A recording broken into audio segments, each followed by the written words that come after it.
Our story starts with a meaningful gift. Travis is an entrepreneur who has idea after idea, but he settled on this ology idea and really developed it in a way that I think is remarkable. Travis had an experience early on in his marriage with his wife where they connected with a fragrance on a meaningful trip. My wife and I were on this beautiful trip to Cabo and wanted to buy her something meaningful to remember that moment.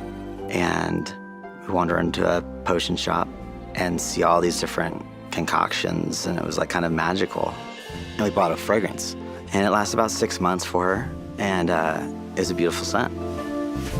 So here we were 3 years later, and Christmas is around the corner, and I wanted to get her something special.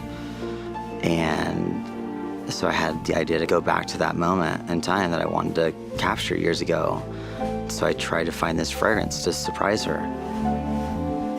I could not find that fragrance for the life of me. I looked online, I didn't know if the store had closed, I didn't know what had happened, but I was desperate to find this fragrance that connected us to that memory and couldn't find it. I ended up on Etsy, and for $8 I could buy a fragrance that claimed it was basically the same thing. I've never in my life bought a fragrance for $8, so it can't be good, right? And I get it, and it looked just like I expected. It was in a bubble mailer and wrapped in toilet paper, and I thought, you get what you pay for. So I give it to my wife on Christmas, and she's like, "What is this?" She opens it up, she smells it, eyes get big, and she says, "Cabo." I hadn't smelled that scent in 3 years, so I didn't know if I would even remember what it smelled like, but it was it. It took me right back to Cabo. There was this aha moment that money is not as relevant as the scent. It wasn't that it cost a lot that made it better. It was just taking you back to a memory that you've had.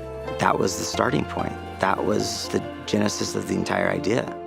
First and foremost, when you're building a fragrance, right, the first thing you need is ethanol. That's what fragrance is built on. Because I couldn't get my hands on ethanol, it's literally a controlled substance.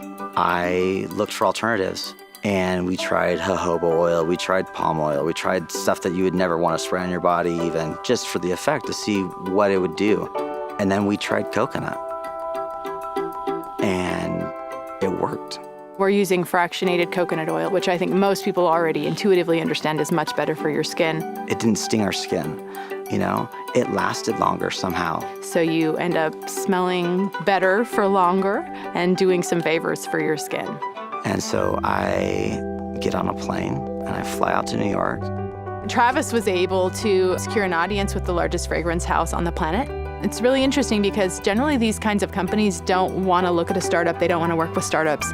And they were interested in getting involved and creating our fragrances for us. It brought a lot of credibility to have one of the top fragrance houses in the world say, "You might be onto something." We're literally using the same designers of fragrances that the big names are. Each of our fragrances is named for a place. Our flagship personal fragrances are Cabo, Tribeca, and Majorca. Cabo, which was the genesis of the idea. Tribeca, because for me, that was where this idea was validated. And then Majorca, because my wife's from Spain.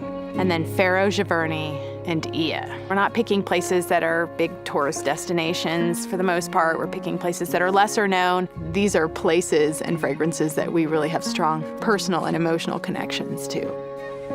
You can open a $150 bottle of whatever, and it could be your favorite brand. It could be endorsed by your favorite celebrity. It could be in the most beautiful packaging. And if you don't like that smell, you don't buy it. The most important factor is the actual fragrance that people smell and experience when they use the product. We've removed the celebrity. We've removed the designer name. We've removed the retail markup. So we've removed the things that don't matter, and we've introduced a new item that does matter.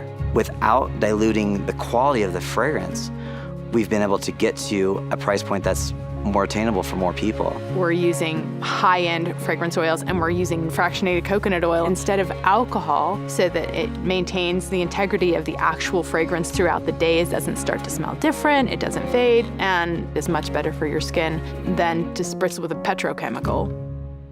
So knowing that people wanted to smell it before they bought it, we knew that we had to make it as easy as possible for people to try it. We want someone to be able to tell the story. It needs the story to be told. And so we're using a vehicle known as network marketing. The benefit is that somebody stands behind every product, someone talks about why they like it, and someone explains why the product is unique and disruptive in the industry. Test it, and I think you'll see what we're looking at. What is the Ology story?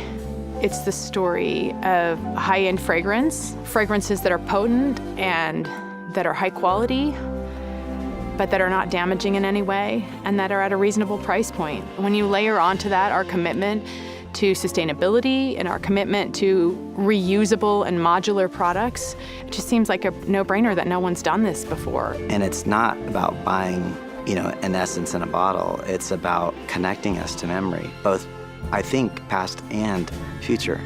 And that's what's at the heart of Ology and our story, this idea that fragrance connects us to our memories.